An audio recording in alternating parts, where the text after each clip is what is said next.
Old game is supposed to continue this time. Not gonna make that mistake again.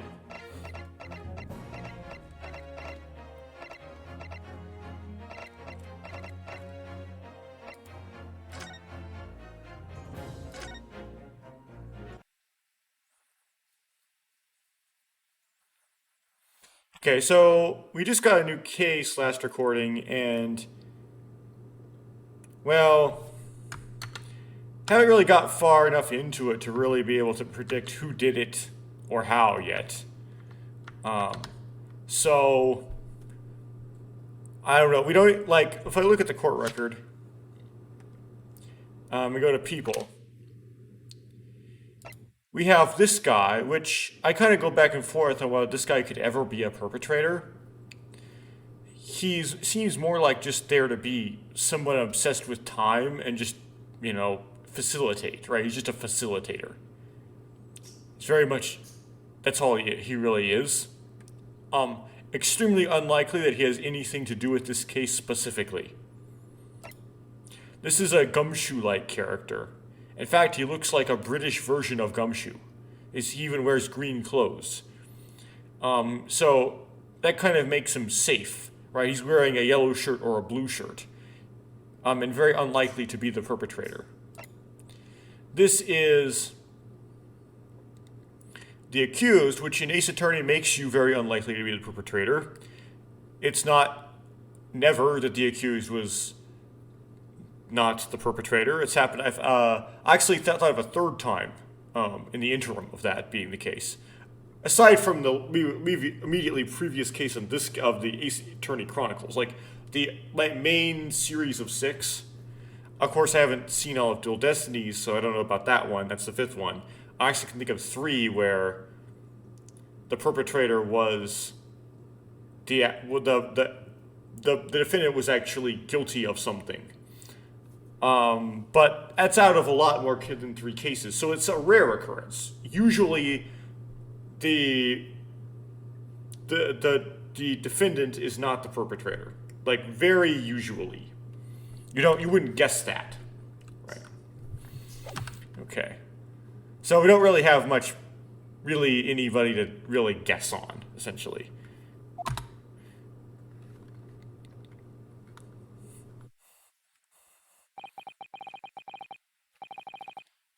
So this is where it happened, Briar Road. Oh, look, Mr. Naruhodo. Look at that regulation metal helmet. It's unmistakable. The men of Scotland Yard are here. They're investigating as we speak.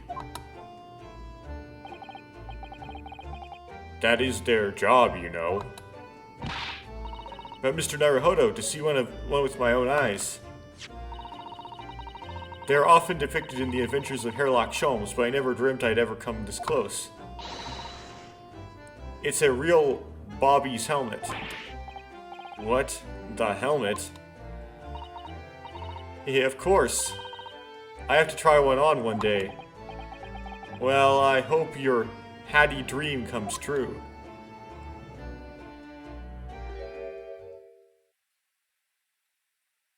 Did you overhear this? What's the Japanese delegation doing here? Oh, Inspector Gregson.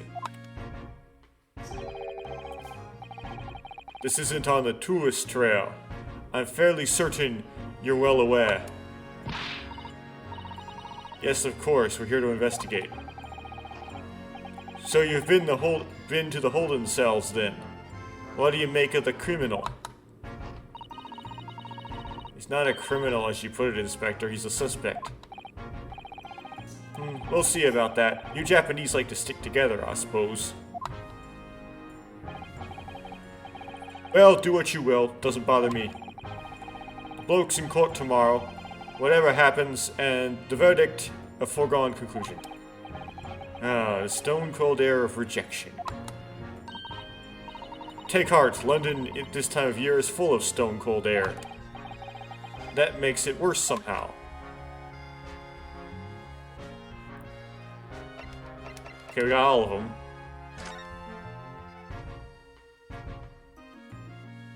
We didn't do it here. Inspector Gregson, could I show you this? I suppose... Am I supposed to know what that is? I've never seen that insignia before. It's worn by defense lawyers in the Empire of Japan as a symbol of their profession. In other words, it's a worthless trinket here in Great Britain. Oh no, it's very important to me. It shows my spirit. An English gentleman keeps things like his spirit very much to himself, I'll have you know. Oh. Don't give up, Mr. Naruhodo. It's too late. He's crushed my spirit already.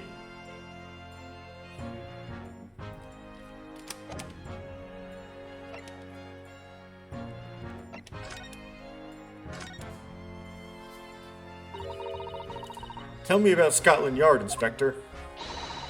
Ever since I read about it in The Adventures of Sherlock Holmes, I've been fascinated by the place. The Yard is the most sophisticated policing organization you'll find anywhere in the world, Mom. Oh, and you know I've always dreamt of wearing a real Bobby's helmet. It does make them look the part, seeing that policeman there with his helmet on. You certainly get the sense that this is a man who will take no nonsense in his duty of protecting the city. Well, it makes him look faceless, which makes you assume the best of him. Once he actually says something, then you'll know who he really is. They also have that like chin chain thing that just kind of doesn't actually go under the chin, it just kind of goes like in the front of the chin. And I don't know what the functionality of that is. I was in marching band in high school, and one of the I was like in two high schools I split. My freshman year, that high school, their marching band helmets actually had like the chain thing that didn't go like under the chin, it just went like under the mouth in front of the chin.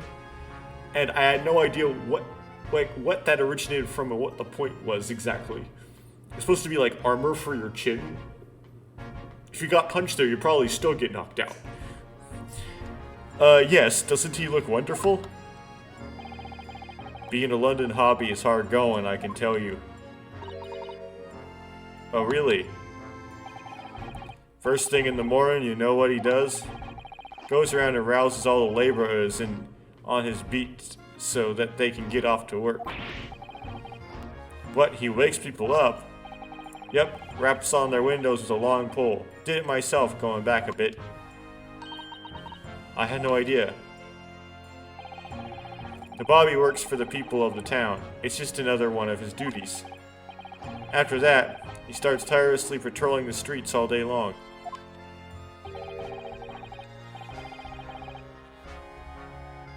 He has to cover 20 miles a day. That's the regulation distance. I can't really imagine how far that is, but it sounds like a long way. For a normal human being, it's not that bad. Because I'm like an American in the 21st century, I don't walk 20 miles a day very often. So, I've gone on hikes that are over 20 miles long, and they've taken a very long time, but they were very steep. So, 20 miles round trip. So, yeah, it took longer than, it took like late into the night, or from early in the morning to finish them, but that's because the terrain was very steep. If I had to walk 20 miles a day on flat, I'd probably get it done in around, 7 hours or so, like a typical shift. Wait, I gotta take care of something here. I don't recall what the time limit is on most marathons. I think it's somewhere around 12 hours, but then again, an Ironman's around 12 hours. Usually you run them much faster than that. I could definitely get up and do a marathon in 12 hours, and it would be absolutely miserable. And, because I hadn't trained for that, and it would suck. But it would happen. Anyway. In fact, I could probably walk it in 12 hours. Anyway, let me see. 20 miles, that's approximately the distance from Tokyo to Yokohama. On foot, that's definitely taking things a step too far. Well, they don't have GPS, so how do they know if they actually do it or not? And when it gets dark, of course, he has the important job of lighting all the gas street lamps. Oh my. And I suppose in between all those duties, bobbies are expected to investigate cases as well. And chase after criminals trying to evade the law. I'm not sure you could call it in between exactly, more alongside, but yes. They're expected to handle those jobs as well. We do have men kneeling over from time to time, I admit. I'd always dreamt of wearing one of those helmets, as I said. But it's with a heavy heart that I shall have to relinquish that dream to you, Mr. Naruhodo. Your heavy heart will be my heavy head if you do.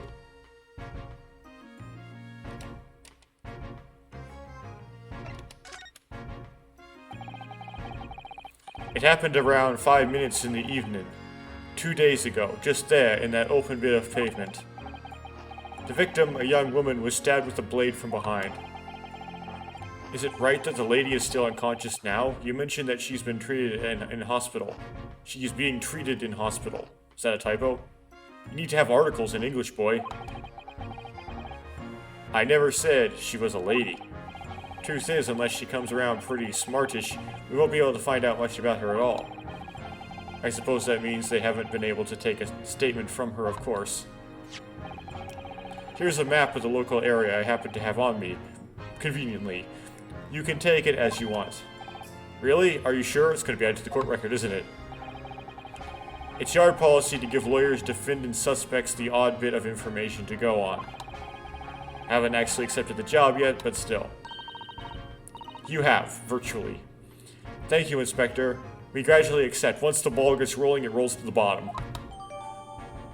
The local map has been entered into the court record. Anyway, as far as we know, there is no one else on the scene other than the victim and your fellow countrymen. As far as anyone knows, actually. Except the person who did it. So, who did it, you think? Not much of a head-scratcher, is it? Well, I technically just scratched my head, but not like in a stereotypical way you would when you're thinking. Well, I know Mr. Natsumi. Mr. Natsumi is also claiming not to have seen anyone else around, but... But just because he didn't see anyone, it doesn't mean we can be sure that nobody else was present. I'm sorry to have to tell you, but we most certainly can't be sure. How? Because, ma'am, I most certainly can't be sure there was somebody because this is Ace Attorney. The precise moment of the stabbing didn't go unnoticed. Well, if there's someone else around, how did it not go unnoticed? It what? We have two very reliable witnesses, no less. But then how was it by merely only Sherlock Holmes that he figured out, well, maybe they didn't see who it was. They didn't see who the defendant, was. Like, the other person standing there who she died in front of. Or didn't quite die all the way in front of. I mean, she's probably gonna die all the way because, again, this is Ace Attorney and the murder victim usually dies. I haven't encountered a case where the murder victim didn't all the way die. It was a typical foggy London day, and your client obviously didn't see them. There were witnesses now?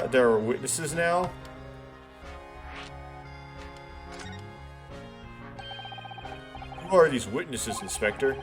A fellow and his wife, and the man's one of the most reliable and respected citizens in all of London. Meaning that he's a total... What word can I use that's not bad? He's not a good person. Most reliable and respected citizen. And Ace Attorney means just... total garbage of a person. He's a copper from Scotland Yard. Ah. A policeman? That might change things. And this policeman just happened to be there at the exact moment the woman was attacked. And it wasn't the person who attacked her. I mean, he's the best candidate right now. Nothing peculiar about it, ma'am. Part and parcel of being a bobby. Catching them bang and act and all that. Do you think it might be possible for us to ask that policeman a few questions? Be my guest. You can ask him what you like. In court tomorrow. Oh. You're not allowed to badger the witness. Well, I've no doubt he'll be summoned as a witness. So that'll give you something to look forward to. What's that then? He's got no intention of letting us meet the man beforehand, it seems.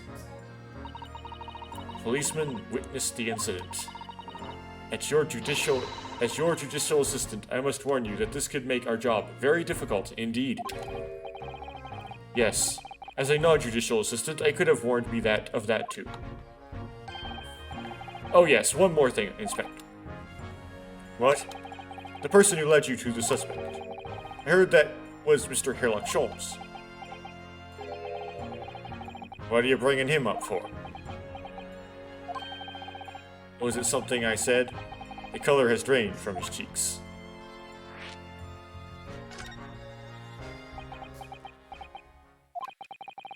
Who did you hear that name from? Oh, well, it was Mr. Natsume who mentioned it. He said that Mr. Sholmes was with the police when they entered his lodgings. I'm sure that it was the result of one of Mr. Sholmes' inspirational great deductions. Fiddle faddle. The man's an amateur, and I'm getting sick and tired of him showing his mug everywhere. Oh. I don't know where he gets his information from, but he turns up at the scene of the crime, wanders around spouting incomprehensible rubbish, and before you know it, he claims to have solved the case. Yes, he's quite astounding, isn't he?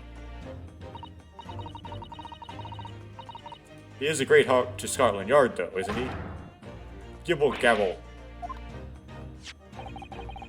Ever seen this before? Yes, that's Rand's magazine. The wonderful publication in which the adventures of Sherlock Holmes appears.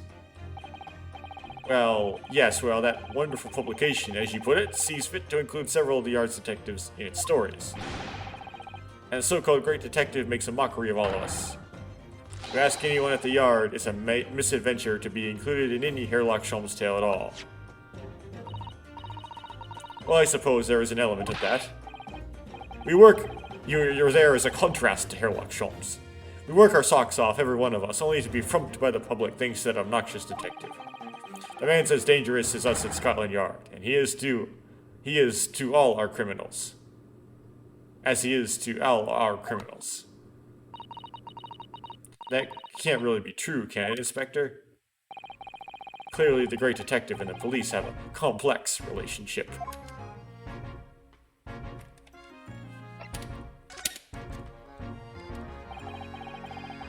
That twitchy Japanese bloke goes on trial tomorrow. Are you going to defend him or not? Well,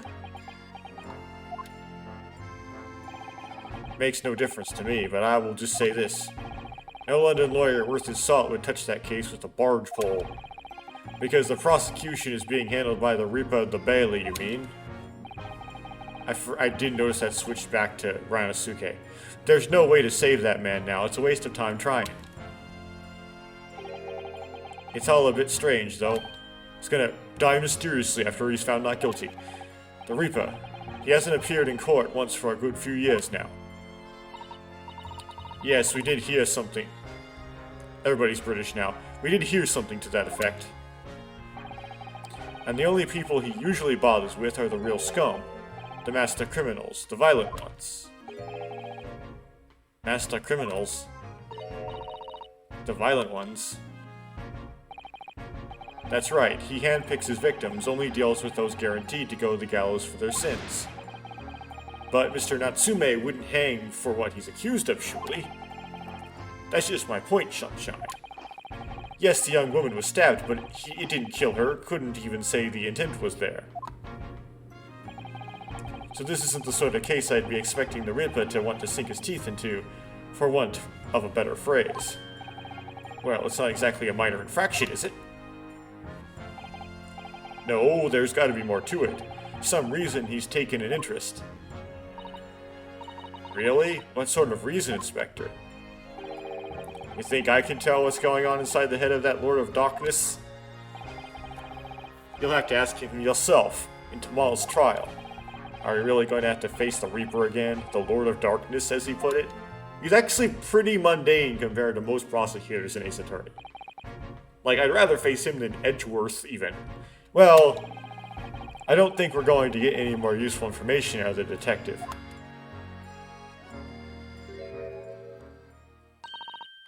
Mr. Naruhodo, can I make a suggestion?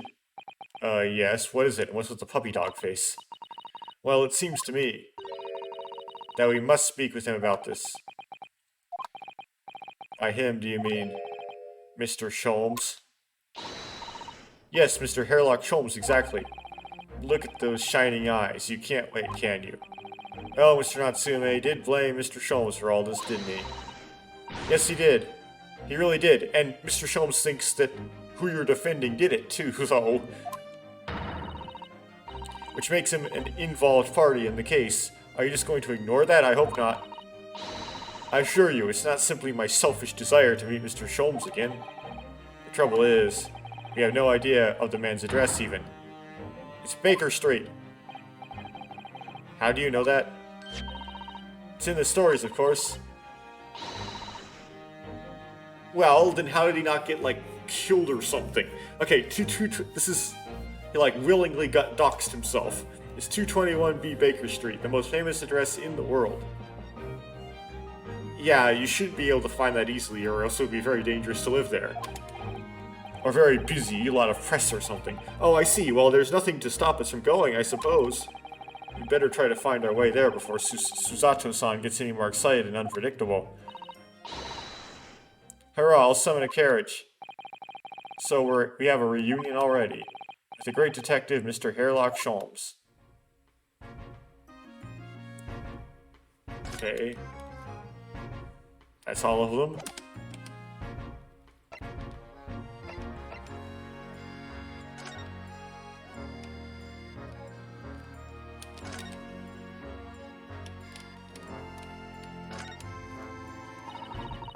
That's a rather typical old brick building, isn't it? I'm sure it has a long and interesting backstory.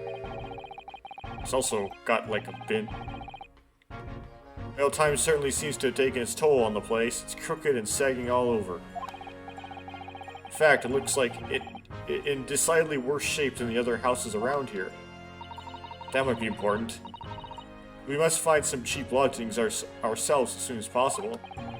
Yes, you're right. Cheap, but ideally with reasonably level floors.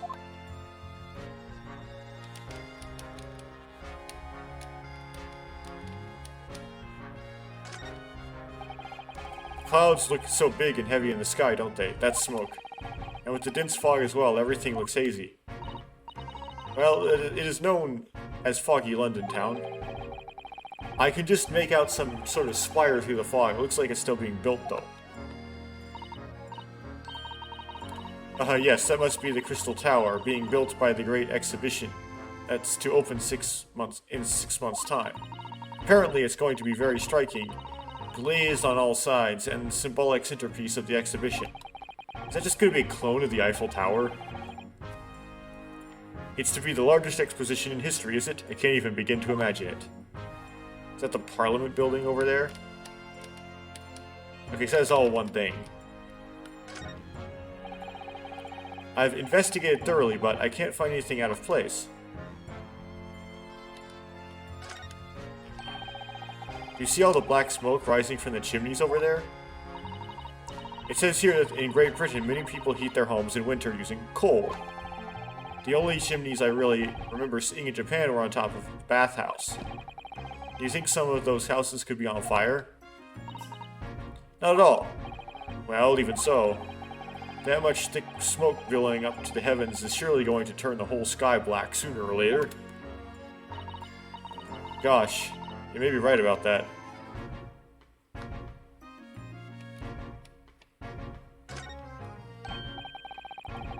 Look at the windows of that building there. Are you sure those are windows? Yes, they're all filled with bricks. Oh, you're right. I wonder why.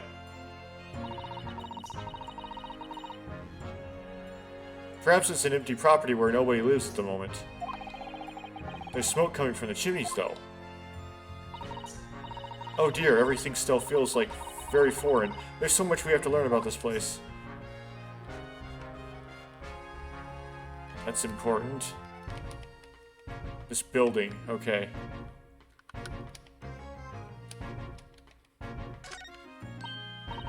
Oh, a British bicycle, look!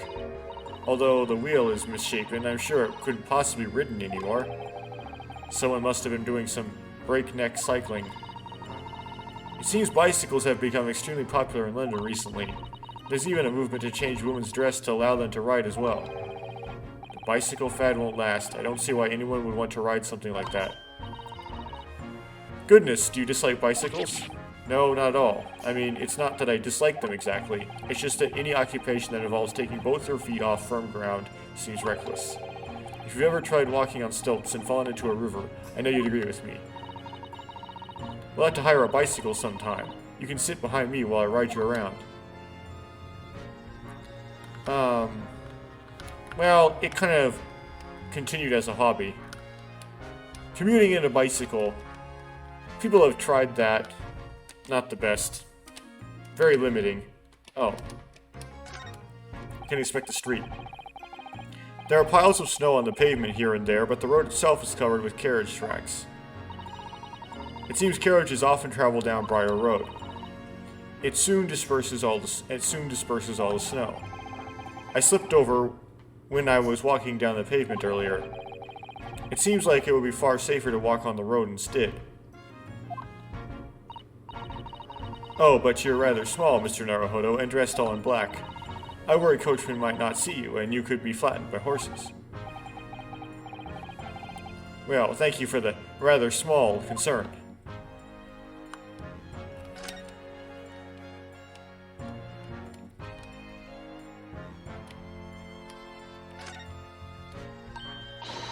Oh, that's the Scotland Yard carriage. They use vehicles like that to rush to crime scenes and cart away criminals. You're very well informed, aren't you? It's long been a dream of mine to ride on one of those through the streets of London. Well, if you just become a criminal, then that dream will come true. Well, just pick up a stone and throw it through one of those windows then. But that would mean being arrested in order to ride it. Wouldn't it? Still, if it's the only way... Help me find a good stone. No, I wasn't serious.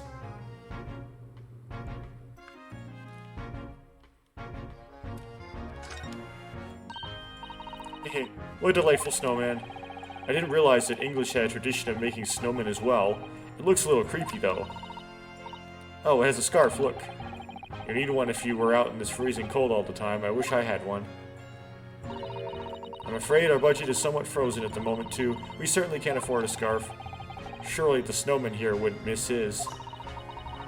But the person who made the snowman certainly would. Yes, I know, you're right. Anyway, even if I borrowed it, it wouldn't do much to warm my neck, would it? It's covered in snow.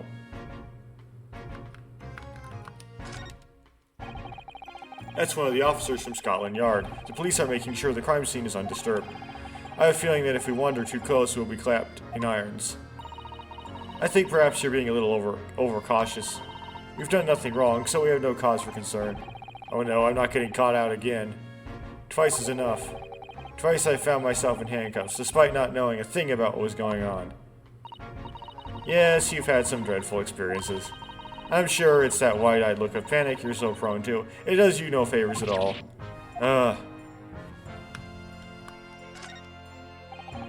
This patch of pavement must be where the incident occurred.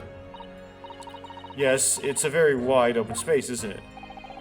That's true. I can't see anywhere an attacker could have been hiding. Oi, what are you foreigners doing here? Just investigating the scene, officer. Conspiring with the mustache fella from Japan, are ya? Conspiring? Come here to destroy evidence, have ya? Get out of here before I give you an in. Go on. You shoot us away like rats. Yes, we should give him a wide berth, I think. What a disappointing experience.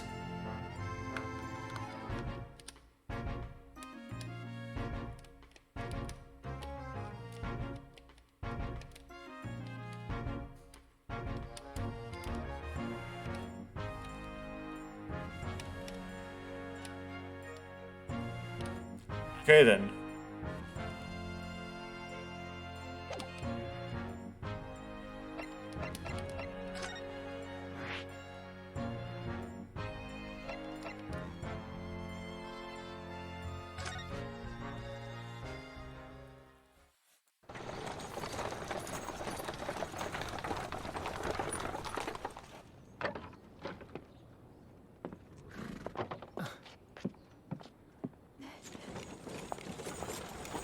Thank you very much.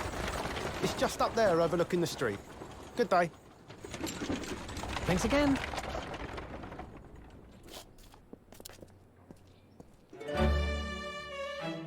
This is it. The residence of Mr. Herlock Sholmes.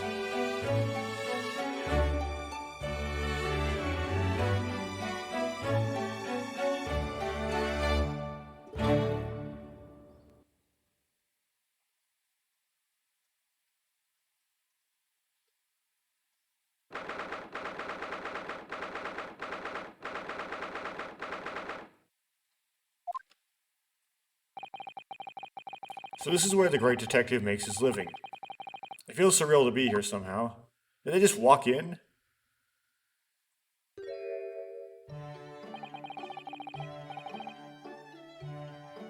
Is it as described in the stories, Miss Susato? Susato-san? Many famous cases have been solved here in this very room. I suppose they must have been, yes. I never read the stories, but it's hard to get quite as excited about it as she seems to be. The detective chases the villain relentlessly as he disappears into the fog down at an unlit London street. On the thrill of it, the romanticism, can't you feel your heart thumping in your chest? Can't you, Mr. Naruhodo? I suppose I can, yes. So if you don't mind, I'll just stand here and soak up the atmosphere for a while longer. Please don't mind me. She's obsessed. Well, it looks like our detective friend isn't home at present. Did you just walk into his house? Excuse me, is anyone home? Oh, do we have a visitor?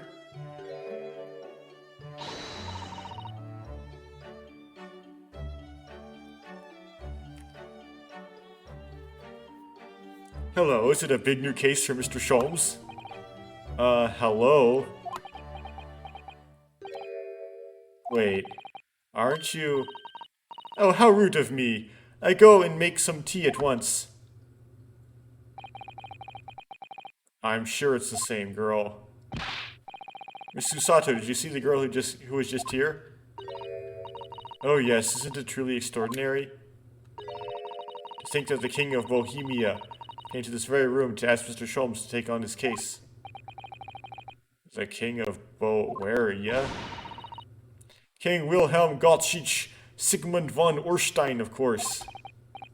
Sorry, I'm drawing a blank. Forget the adventures of Herlock Sholmes for a moment and look over here. Or there.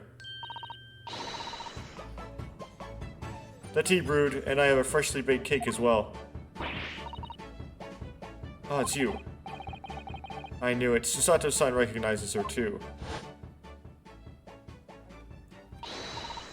Oh, there you are. Taking that with you as well? I was looking forward to the trial run of my experimental smoke grenade launcher. Oh, good day to you. I'm, well, the inventor, I suppose, of that machine. It's the girl who turned up at the end of Mr. McGilden's trial in the defendant's antechamber. I never met a lawyer from the Far East before. Poor you, having to get straight to work when you've only just arrived in London. Yes, I was.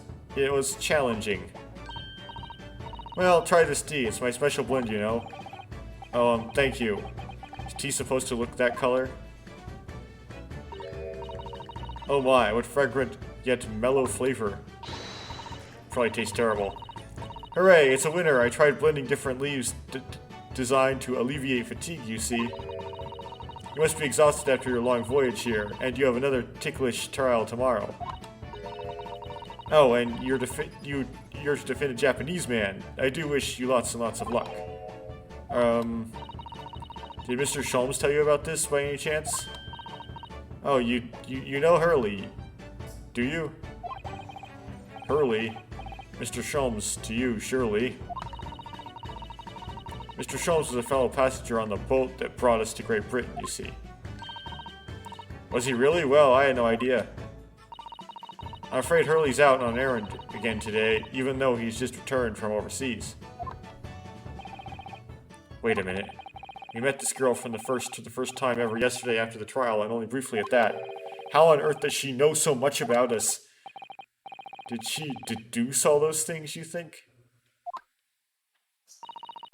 And perhaps more to the point, why is she here in Mr. Sholmes' suite? Oh, silly me, I haven't introduced myself, have I?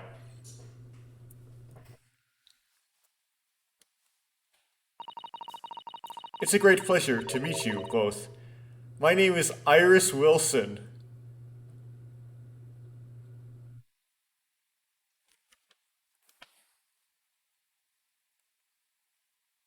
Moving on. I feel like, what is that pause about? I live here together with Hurley. Iris, is it? What a lovely name. What? What's the matter? No, wait, this can't be. Did you say that your name is Wilson? What's the matter with Susato-san? Why is she flustered all of a sudden? Yes, that's right, and what's your names? Oh, I'm Rinosuke Naruhodo, a lawyer from Japan. Oh, sorry.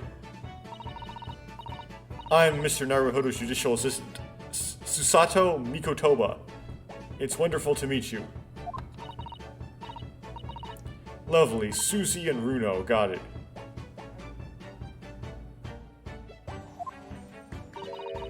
Susie and Runo? There's more to this girl than meets the eye. I have so many questions for her, I don't know where to start. Yes, and so I do. Well, I guess that's a way to anglify Rinosuke. Rooney. Anglify and diminutify, if that's a word. Diminuate. Okay.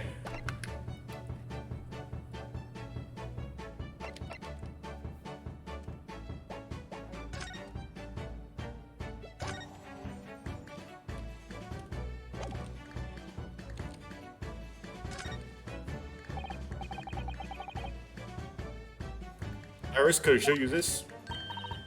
Oh, how exciting. What is it? Tell me all about it. Actually, I was hoping you might be able to tell me something about it, if anything comes to mind. Why would I? Why would it? Well, no, I suppose it wouldn't. Tell me, I want to hear everything. This hasn't gone according to plan.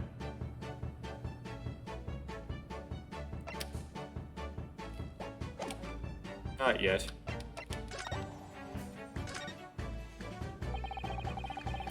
It was you that we ran into yesterday, wasn't it, at the Old Bailey? Yes, that's right. You were ever so helpful. Thank you so much. No, not at all. I'm sorry we couldn't have been more welcoming. Though, at the time, we didn't have a rather large gun pointed at us. Like this? Thinking back now, you left with Miss Lestrade in tow, didn't you? Oh yes, that awkward witness, Gina Lestrade. Oh, Jeannie? Yeah, she's a professional pickpocket. So, we found out. It was very naughty of her to pinch my invention like that. Are you referring to that trial-disrupting gun-like contraption? Exactly, so I followed her, you see, to get it back. And perhaps I should think about fitting a self-destruct mechanism in my inventions. This girl is dangerous. Anyway, I brought Guinea back here after that, so she could apologize to my trusty technician. Sorry, your technician? Hurley, of course, silly. Hurley? Yes, Hairlock Sholmes. We live here together. I had no idea the great detective had such an interesting young daughter. Daughter? No, not likely. Not likely, okay, not for certain though. What? I wouldn't call him Hurley if he was my father, would I? Well then, what is your relationship with Mr. Sholmes? Well, I expect you found out that lodgings of any kind in London are very expensive. So the solution is to share the cost with a partner, a roommate. Your roommates? I hope you don't mind me asking, Iris, but how old are you? 10, at least this year. Well, what of your mother and father? Why are they getting all awkward on her? Oh no, they're not around. I see. I wonder what the story is there.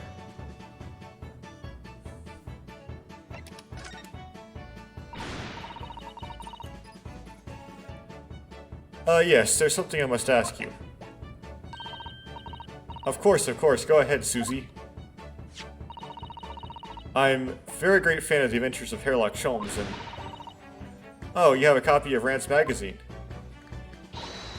Yes, I already read every issue. It's delivered all the way to Japan on a ship. Oh, this is exciting. My stories are being read on the other side of the world. My stories?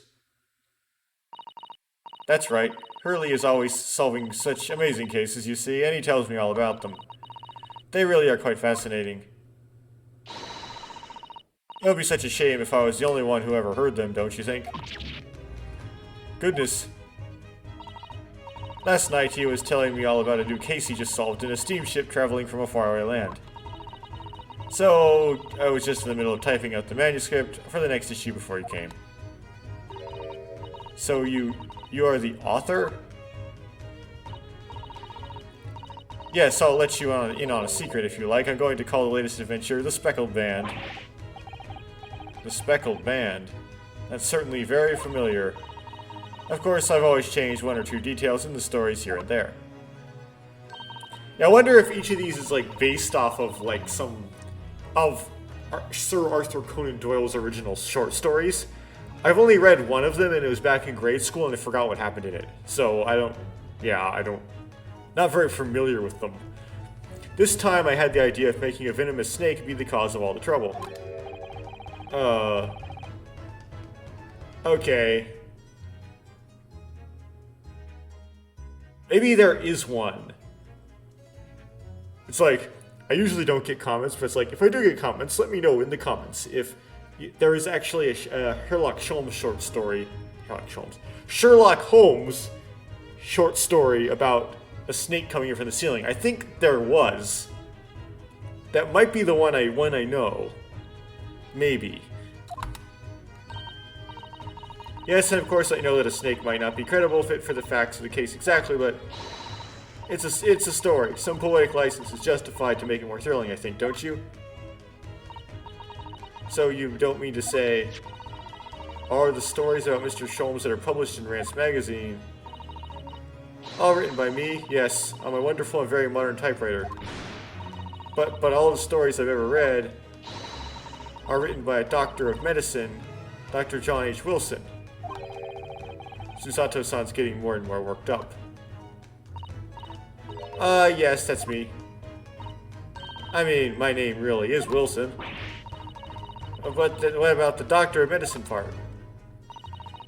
That's all true too. I'm a doctor of medicine. No, not 10 years old. At 10 years old. Well, that's quite incredible. But she does seem to flare things, so... But Dr. Wilson is an English gentleman. Ah, yes.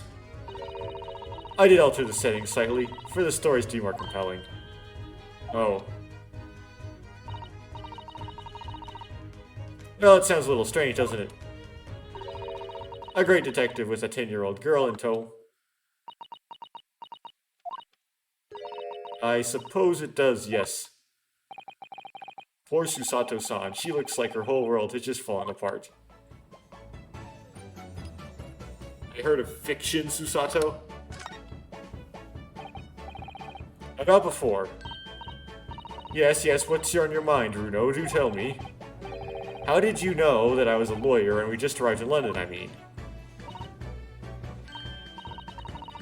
Yeah, so and that we have a difficult trial tomorrow. How did you know all that? Oh, that's what you mean. Please, how did you do it? Tell us how you did it. Explain every detail. Of course, I'd be delighted. Although, there's really no mystery. Now let's begin. Iris Wilson is proud to present her logic and reasoning spectacular.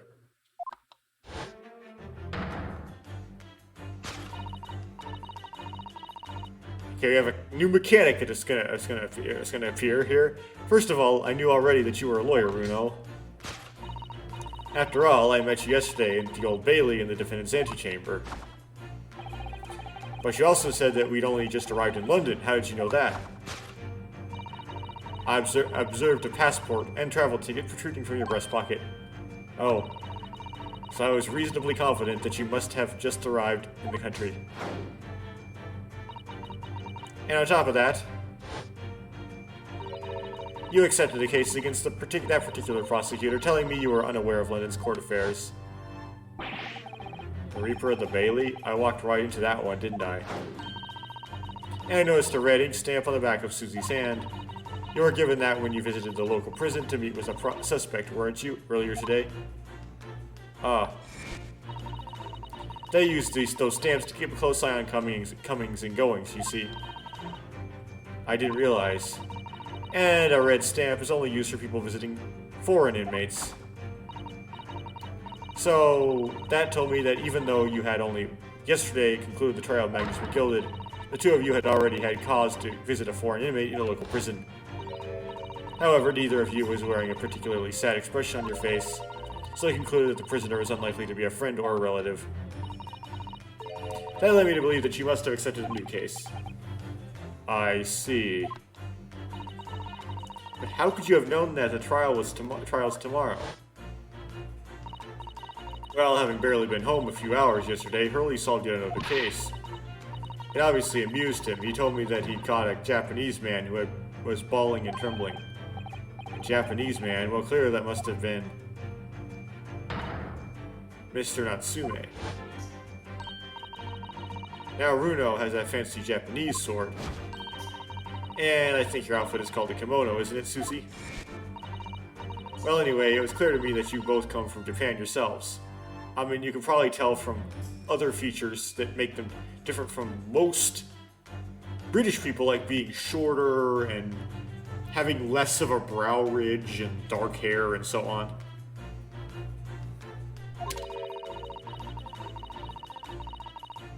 So I put two and two together and decide you must be defending the Japanese man Hurley caught. And there was only one conclusion those facts could lead me to. You both came here to ask Hurley about the case. A note on the mantelpiece that says the man's trial will be tomorrow. Hurley is always stabbing his notes with a knife, you know. He is silly. And that is all there was to it, really. Thank you for listening. I'm Iris Wilson, and that was one of my great deductions.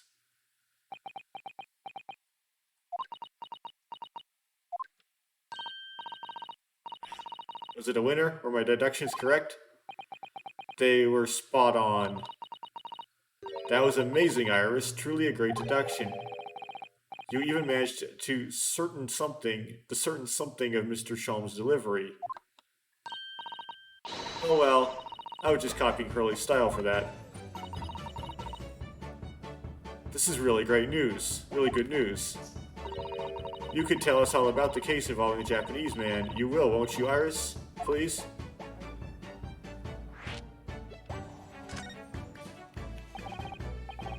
So yesterday, Mr. Sholmes apprehended a Japanese man, you were saying? Yes. Hurley had just arrived back in London after his sea voyage, but the police were waiting for him at the railway station to take him directly to the crime scene.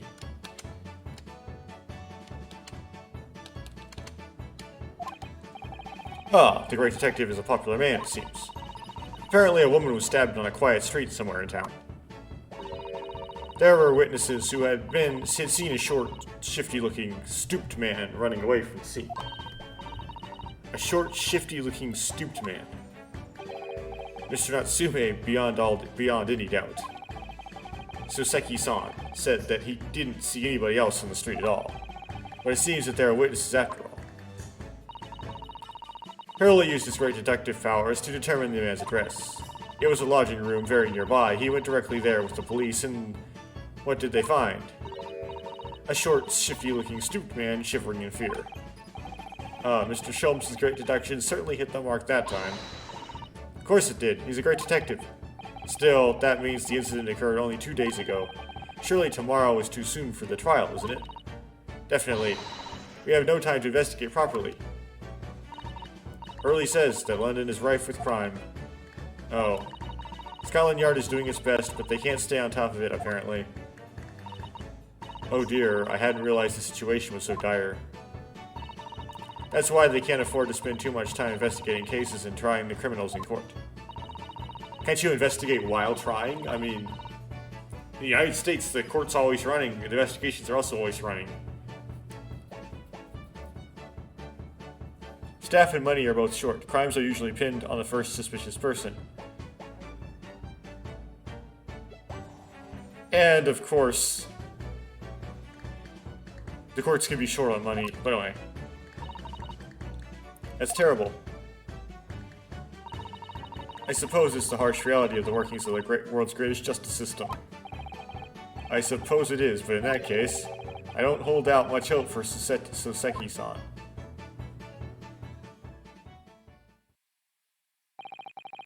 Thank you for answering so many of our questions, Iris. This has been very informative. Oh, you're most welcome. I've had so much fun. Do you happen to know where Mr. Sholmes is at the moment? As you guessed, we'd like to ask him some questions about the case as well. Oh, well, I expect Hurley is still investigating the scene. Of the case involving Mr. Natsume, you mean? Yes, Mr. Nuts. Hurley was going to the man's lodgings. If you leave now, you'll probably catch him there. Iris, do you know where these lodgings are? Well, I imagine the police are still investigating the scene of the crime themselves, aren't they? Did you happen to come across a detective by the name of Gregson when you were there? Well, yes, we know Inspector Gregson. Ah, goody. In that case, give Gregson this from me, would you? If you do that, I'm sure he'll tell you what you want to know. What is this?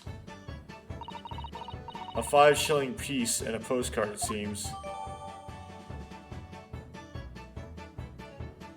Iris's postcard had been entered into the court record.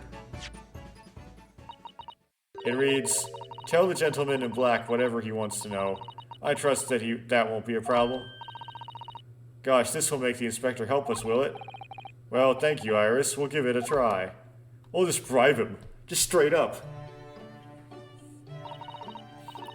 Good luck, then. I'm going to return to writing my manuscript, The Speckled Band. And I'll be making some special blends of tea.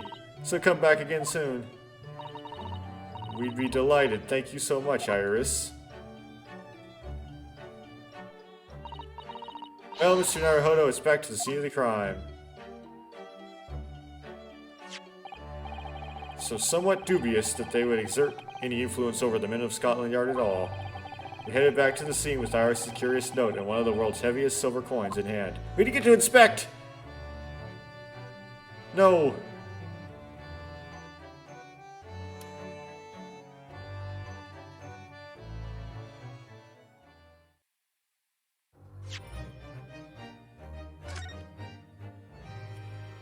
It's because it prompted me.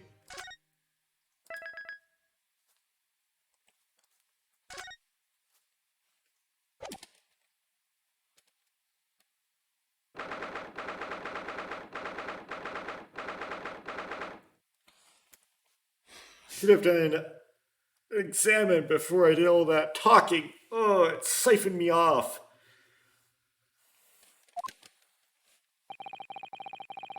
Looks as though the police are still here, carrying on with their investigation. Perfect, so let's find Inspector Gregson as quickly as possible. Yes, and let's see if he'll take a break from his chips to look at that silver tip Iris gave us for him. Make sure nothing changed here. So checked off.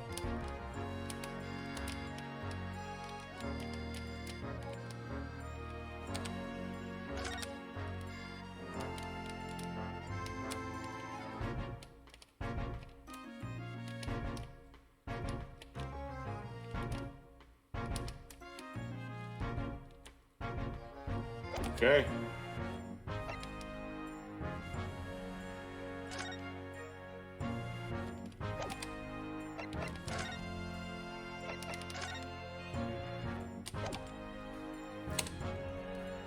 Well, why not? Wait.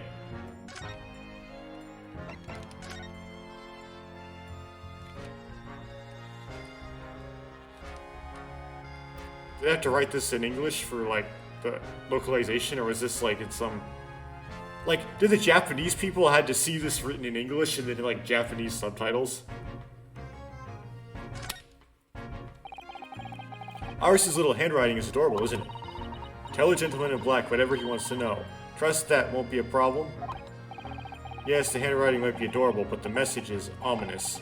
There's no room for sentiment there. Sure, it's simply the way you're interpreting it, Mr. Naruhodo. Anyway, I do hope the inspector will tell us what we need to know when he reads it. You don't think it will just make him munch piping hot chips until steam comes out of his ears, do you? Well, that wouldn't be an entirely terrible outcome.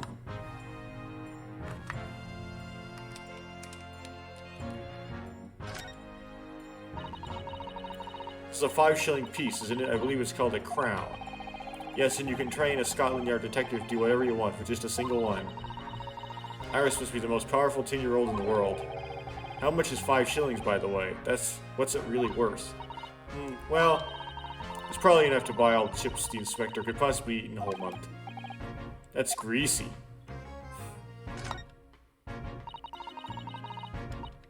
You didn't check it off for me.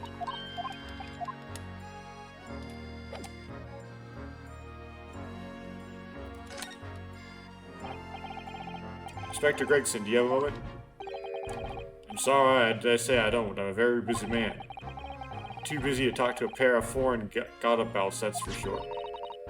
We have these for you. A present from Miss Iris Wilson. What, for me? From her ladyship? Her ladyship? Give that here at once. Come on, hand it over. That's for me. Don't wait for me to give it to you, will you?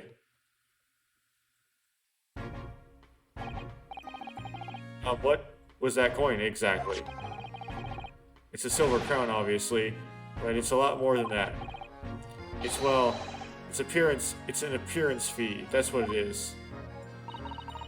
An appearance fee? Oh, I see. You mean... That's right, for the adventures of Sherlock Holmes. Her ladyship always offers me a little financial reward for featuring me every time.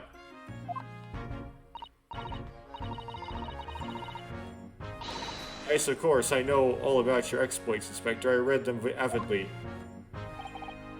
Of course, her using my name without my say-so does make me the butt of a lot of unpleasant jokes, but still. Sorry, Inspector, that must be difficult for you. Never you mind that.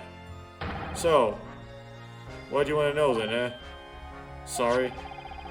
Tell the gentleman in black whatever he wants to know. I trust that won't be a problem. It says... Obviously, it's not a problem. Go on, fire away. What do you want to know? Well, if you wouldn't mind, Inspector, we'd very much like to know the address of Mr. Natsume's lodgings. Ah, the little knife-wielding mustache Japanese fellow? He lives in a right old hovel. Just over there, look. Oh. On the first floor of that house in the corner, where that wreck of a bicycle is propped up. That is nearby indeed. If I remember rightly, the landlord is Mr. John Garrideb. Right, well, if you see her again, you make sure you give her ladyship my regards, you hear?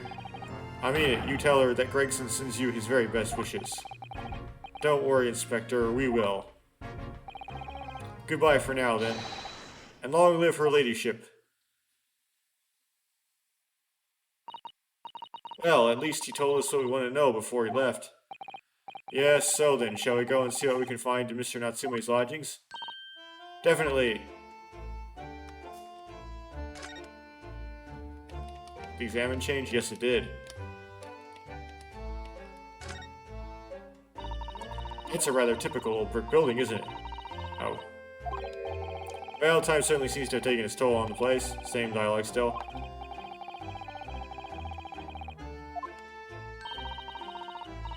Inspector Gregson, that's the house where Mr. Natsume has lodgings. Just across the road from there, where the incident took place, I see.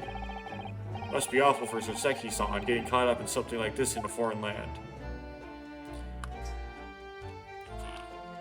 Now I'm going to defy the linearity here. Oops, wrong one.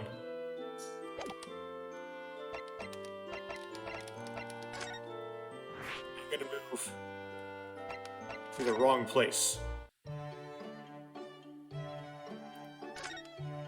Actually get this examining done, which I didn't get to do. Okay. What on earth is this huge over the top machine? That's the great analytoscope. It can analyze anything, really. Anything at all. That's absolutely incredible. It's one of Hurley's inventions. It took him a whole year. He said it was to help him with his investigations. What sort of thing has he analyzed with it, do you know? Well, actually, he hasn't used it for anything yet. Oh. Why not? Apparently, on the evening he finally completed it, it suddenly occurred to him. I don't actually have anything I need to analyze. Oh dear. How about you, Runo? Do you have anything you'd like to analyze? The only thing that springs to mind is this machine itself.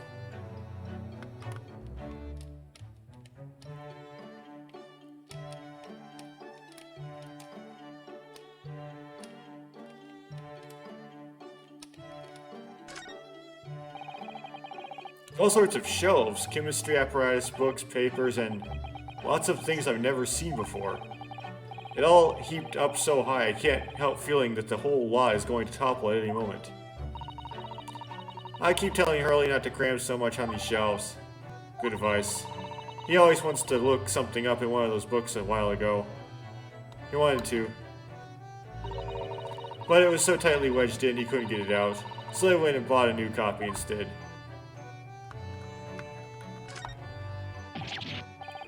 Why are there all those bullet holes in the wall up there? Was Mr. Sholmes trying to shoot a pestery fly or something? Mr. Sholmes would never do something so reckless. No? Those are the letters VR, standing for Victoria Regina. It's Latin for Queen Victoria.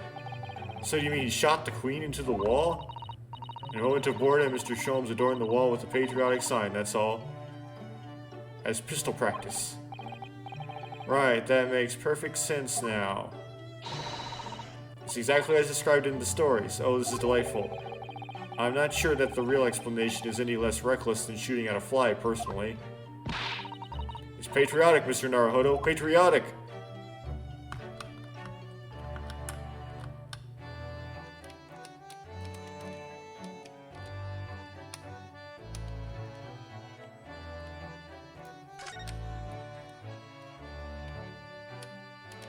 Okay, I gotta take care of something now. I'm back. Okay.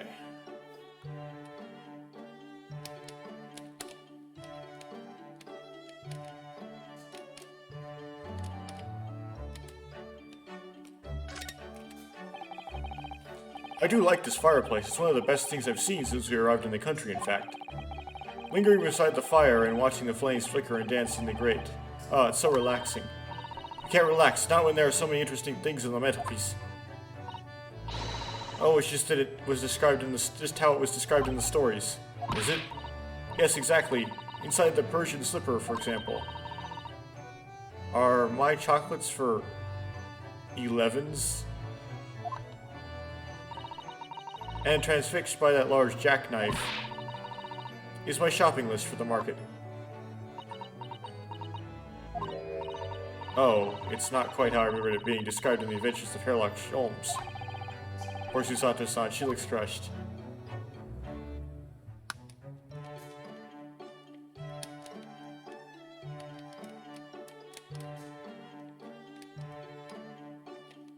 I'll inspect it, I guess.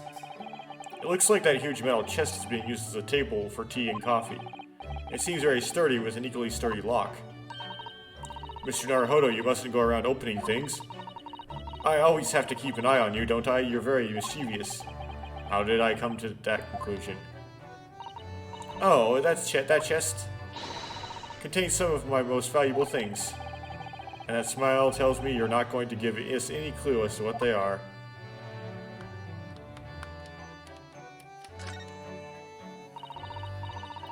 Mystery shoe, a curious hammer, some mysterious dancing men, a busted Napoleon, an entrancing collection. This is the first time in my life that I've seen a lonely old shoe displayed as an ornament. Those are all mementos that Hurley has collected from his past cases. Really? Even the bust? Yes, that's right. When the mood takes him, he likes to throw it on the floor and smash it to dust. The poor defenseless emperor, Mr. Sholmes destroys it? Yes, and then he buys a new one. You make it sound like he has the temperament of an insane sculptor. Ah, how entrancingly bohemian of him.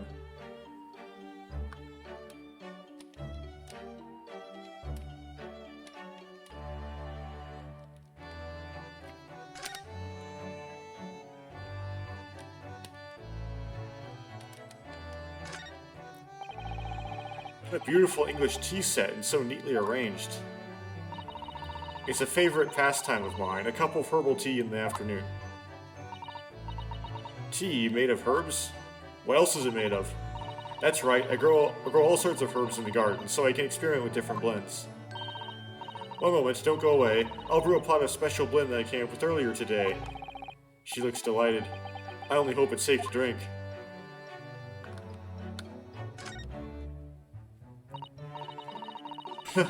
Got some heat engine stuff going on here. Ah, that's my blackboard where I note down ideas.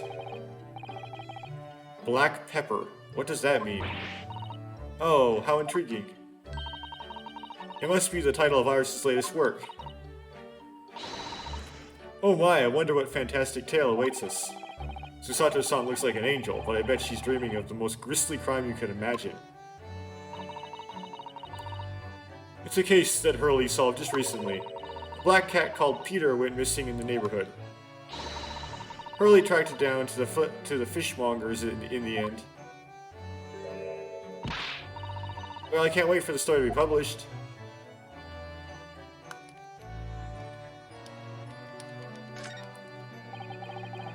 It's a charming little white shelf and full of charming little bottles, too. Ah, yes, but don't touch any of those. They might explode. Explode? Are they exotic chemicals, or do you use them for exciting experiments? Yes, indeed. And as Hurley always says, chemistry is an explosive science. Sorry. Agreed, a single discovery can trigger an explosion of innovation all around the world. Or perhaps just meant a little literally. Either way, mental note, do not touch any bottle that belongs to Iris.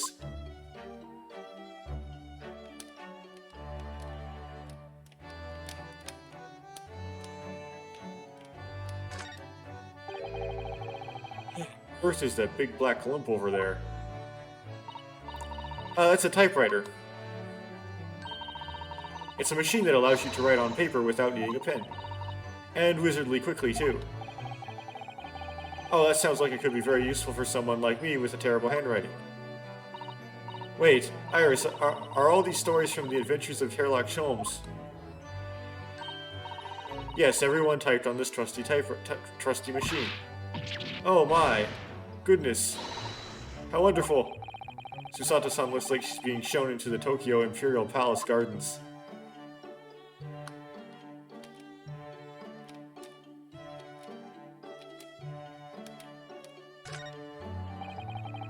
This is hard at work at her desk, look.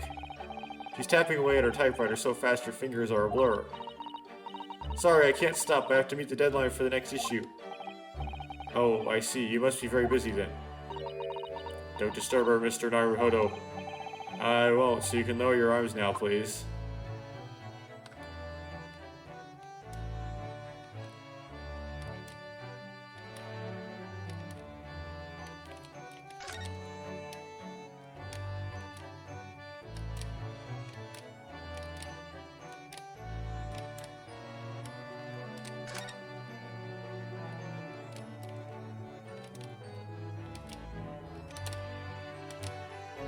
Okay.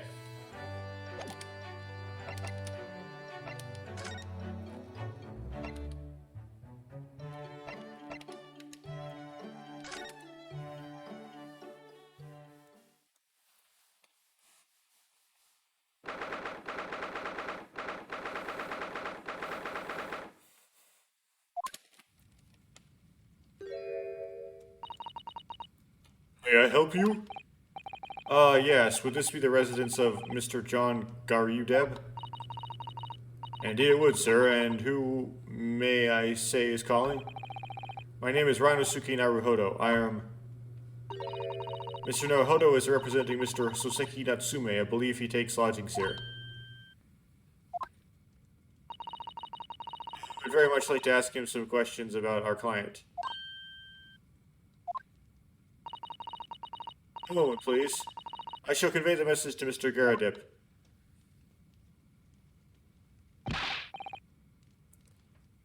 Did you see that, Mr. Susato? That was a real-life English maid. I know. As I understand it, anyone of standing in English society employs a number of household staff. But that was the first time I've ever seen one in the flesh. Oh, this day keeps getting better. It certainly feels like we've really arrived now, doesn't it? We need only to meet a butler, and the experience will be complete. Yeah, and then he'll do it, though. Well, I'm not sure I'd go that far, but I understand the sentiment. Thank you for waiting. Mr. Garudeb will see you now, this way.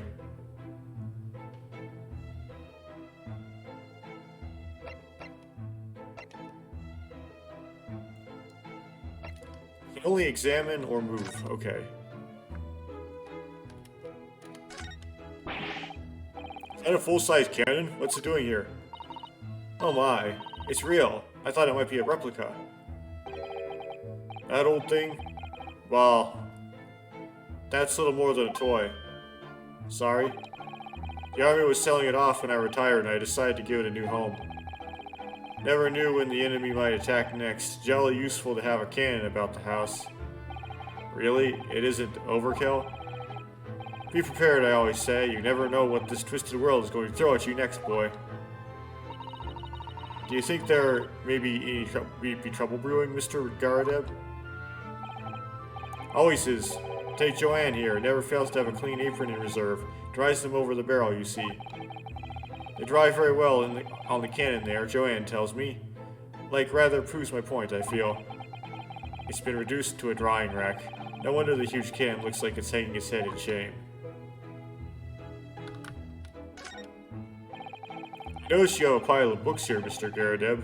Do you enjoy reading? My experience... I ever experienced a London winter, boy? The nights are long.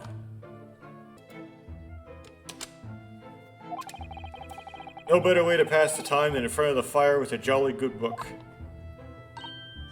Oh, but there's a copy of Rance magazine here, I see. No doubt Mr. Garb enjoys the adventures of Sherlock Holmes, too. The great detective has a great many followers, it would seem.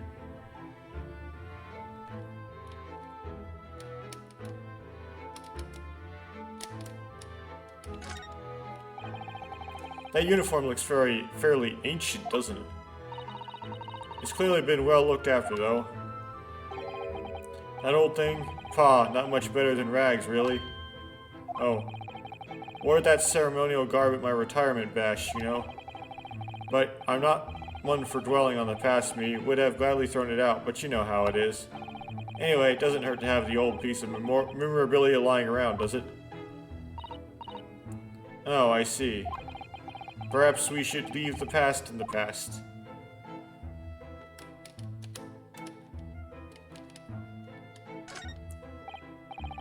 Are these mortar shells? They're enormous. Ah, I hadn't noticed. What are they doing here? Ah, those old things. Couple little rounds I accidentally fired into the barracks during training, you know. Became a bit of a colorful regiment folklore, that incident. You mean you've deliberately hunted out the spent shells? Well, I wouldn't say deliberately, exactly. They're only scrap iron after all, usually just thrown away, I believe. But you never know when things might come in useful, do you? Useful for what exactly? Yes, well... Joanne here did manage to knock one of the bally things on my foot the other day while she was dusting. Oh no. Hadn't shed a tear since 1869 before then, you know. Maybe reconsider throwing them anyway. Maybe reconsider. Okay.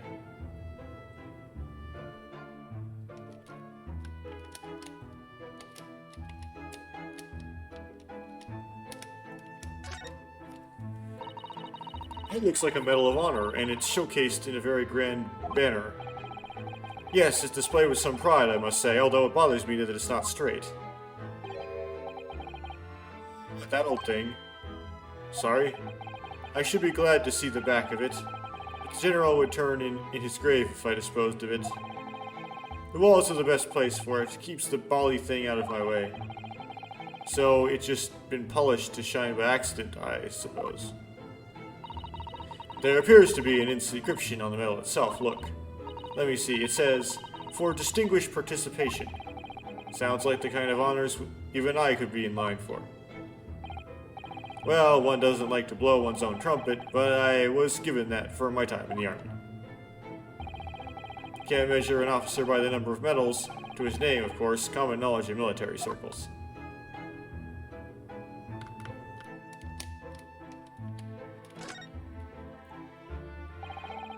That portrait of Mr. Garadeb is glaring at me, I swear.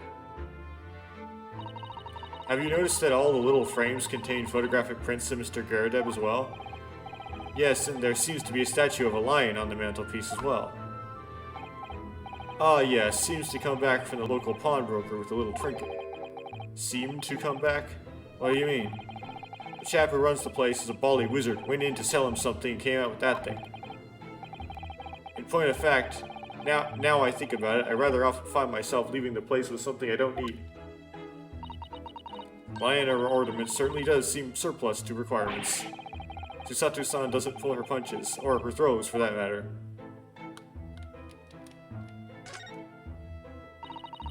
Look at this enormous screen, it must have been put here deliberately, surely. Yes, it certainly seems like someone's trying to hide something from view. What could be behind it, I wonder? I'm going to have to have a very quick look. Just a little peek. Ahem, ahem. Maybe let's not, Miss Susato. I think the maid is going to head us off with a cup of tea. Ahem, ahem.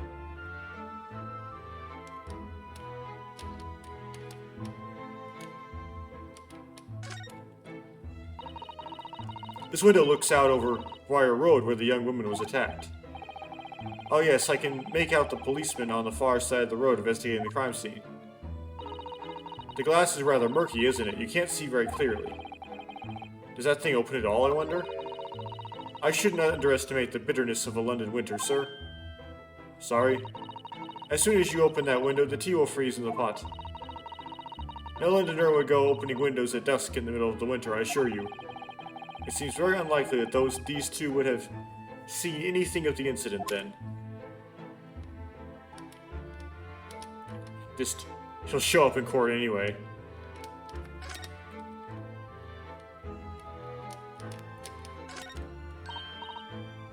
Oh look! Cake! What a wonderful collection of cakes lined up. That gleaming silver cake stand, on that gleaming silver cake stand. Lined up, it looks more like someone has half demolished them to me. Afternoon tea is a fine time of indulgence, you know. It is quite the English way. It is Mr. Garadeb's custom to make 2 cakes with his tea. That sounds delightful. Oh, wait a minute, though. There are at least 10 cakes on this cake stand.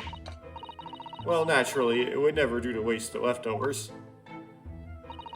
So whatever Mr. Garadeb doesn't eat, I say to myself, Joanne, you shall have to tidy up. How magnanimous of you.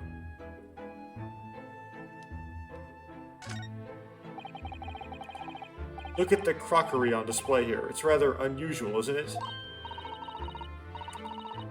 Oh my, a genuine London dresser, isn't it delightful? Although the shelves seem to be broken and the crockery is, oh dear, it's in pieces. It really is. The word cracked wouldn't do that china or justice. Ah, I wonder. Perhaps the cannon was fired at it. Yes, perhaps something like that, but let's not delve too deeply here.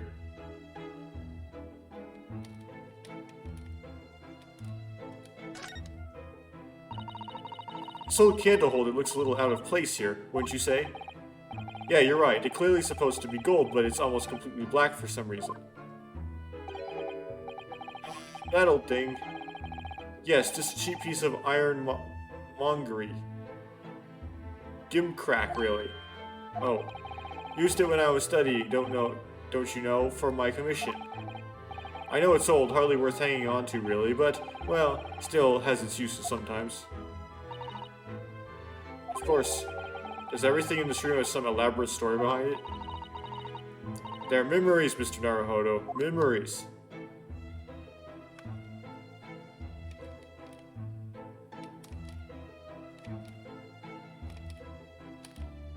Okay, I'll finally do the big one. Good day to you, John Garadib at your service. Pleased to meet you, sir. This is Renosuke Naruhodo. He's a defense lawyer. Do excuse me for not getting up. Took a shot to the knee a few years ago in the Battle of Maiwan, don't you know? Earned a medal for my pains, but had to withdraw from service. Handed over the reins to the up-and-comings. So he's a retired soldier. It's a hell of a job getting up and down stairs now, I can tell you. Don't get out much, as you can imagine. Yes, it's quite a climb up here to the second floor, isn't it? I was panting at the top of the stairs. You really must take more exercise, Mr. Naruhodo. Do you think so? Well, Mr. Garadib, no doubt you were very courageous to earn yourself a medal. Oh, it was nothing. The medal's just a foolerole, really. Wouldn't like to offend the general, though, so I grudgingly displayed it on the wall. Why don't you fetch it down, Joanne? Let these good people see it properly. Joanne, fetch the... Dash it all, woman, be careful. Oh, dearie me, I beg your pardon, sir. You jolly nearly took the skin off my hands. I shall be more careful, sir. So anyway, there you have it. Living the quiet life now. Yes, I see. Now then, I hear you want to know about the chap lodging downstairs, is that right? Yes, we would be very grateful if you could answer some questions for us. Only too pleased, naturally, especially if it helps to keep the peace here in Blighty. We forged an alliance with the Empire of Japan recently, so I'm sure you're aware. So this case is very much in the public eye, as it were. Oh, it is? Even had some famous detective poking around, you know, in this old house, would you believe? Yes, Mr. Sherlock Holmes. Humph, could have been. Didn't catch the chap's name. Not really my cup of tea, all that detective business. Oh, but you have a copy of Rance magazine here, so. No. Anyway, the chap's investigating the foreigner's room as we speak. So he's in Soseki-san's room. It's a bally nuisance is what it is. The whole neighborhood's twitching its curtains now. I don't like all this fuss. It's jolly unsettling. About Mr. Natsume then, Mr. Garadib, please do tell us. Ah yes, the Japanese chap. Only been lodging here for a week.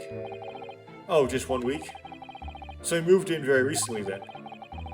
I have 2 lodgings most of the time, one on the ground floor and one just below us. The first floor room became available.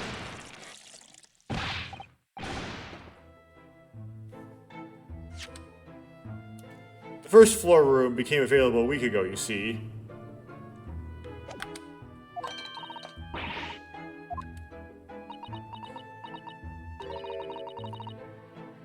Want to know my opinion? I thought he was a shady sort from the moment I set eyes on him. Oh, why? He seemed to have the most nervous disposition, always shaking and looking over his shoulder. The man had shady written across his sweet, sweat-soaked brow, if you ask me. I said to myself, Joanne, that man is trouble. Sooner or later he's going to do something untoward. And I'm rarely wrong about anything. We won't be calling this maid as a witness, that's for sure. She'll just end up on the jury. Was there anything else that struck you as suspicious about the man at all? Yes, oh yes, indeed there was. And she's dying to tell us?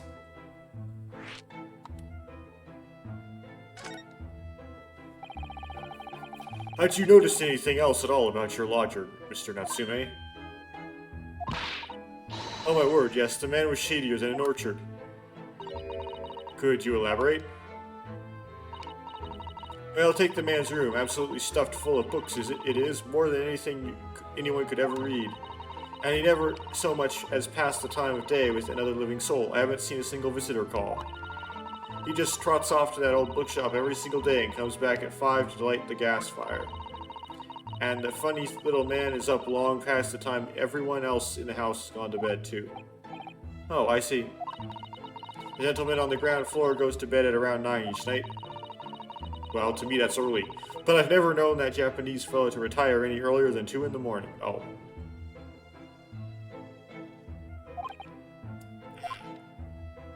That's late. Or maybe at 1 or 2 days a week that's not late, but I'm trying to make it late because it's not good when I do stay up that late. Could you clarify something, I wonder? What, pray? How do you know so much about Mr. Natsume's routine? Oh. I'd understand that neither of the lodgers live on this floor of the house. Is that correct? That's right, yes. They're both below us on the first floor and street level. Then, how is it that you know so much about the lives of your lodgers? The precise times that they come back in the evening, for example, even the times they go to bed.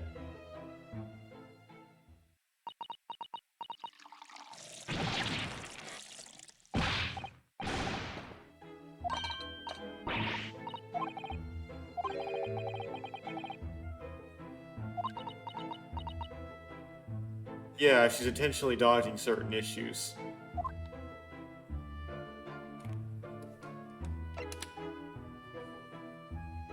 So is the maid the person who did it? She's obviously the most suspicious. It seems that the incident took place at around 5 in the evening. Do you happen to look out the window at about that time? The window? Yes, we noticed that the window over there looks out over Briar Road. The incident took place on the pavement just on the far side of the street.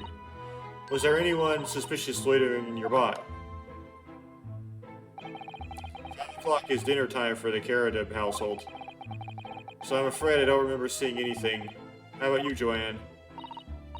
No, sir. It would have been dusk outside already at that hour. And with the fog as well, I would think it would have been quite impossible to see the other side of the road. Oh, I see. Did you notice anything else out of the ordinary then? Such as? Anything at all, even if it seems unrelated? Well, yes. Is there something then? He's about to spill the tea.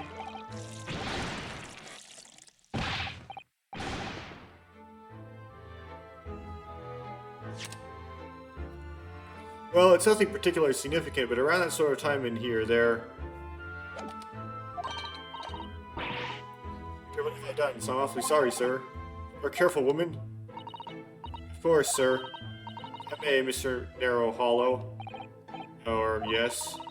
I have an exceedingly good memory, and as far as I remember, nothing of any significance takes place here at that hour. Nothing at all. Oh, really, Mr. Garadab? While you were talking before, it sounded rather like there might have been.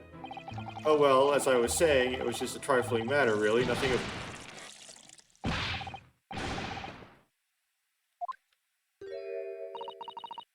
Begging your pardon, sir? Nothing happened. Yes, quite. Nothing happened. We sat down for a quiet, uneventful meal, Joanne. That's right, Mr. Garadeb. Some Pavlov's dog stuff's going on here. What is the matter with these two? It sounds like something happened here in this room on the evening of the incident. But what? I wish I knew.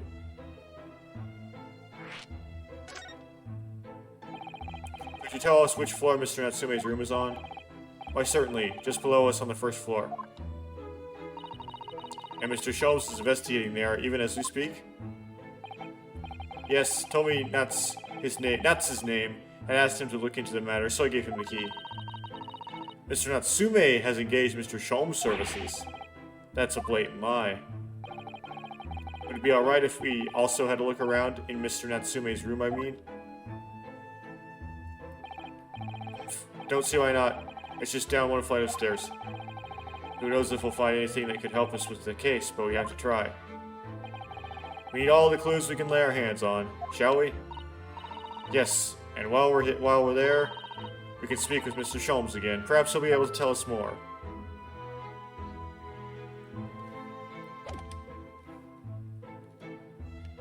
You don't have present in here.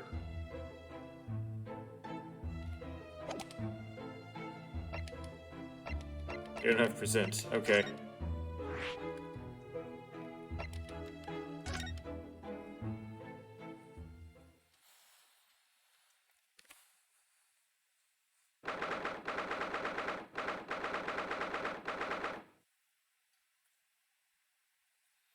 I'm getting a little burned out on this, so I'm gonna stop here. But you're very sus, obviously.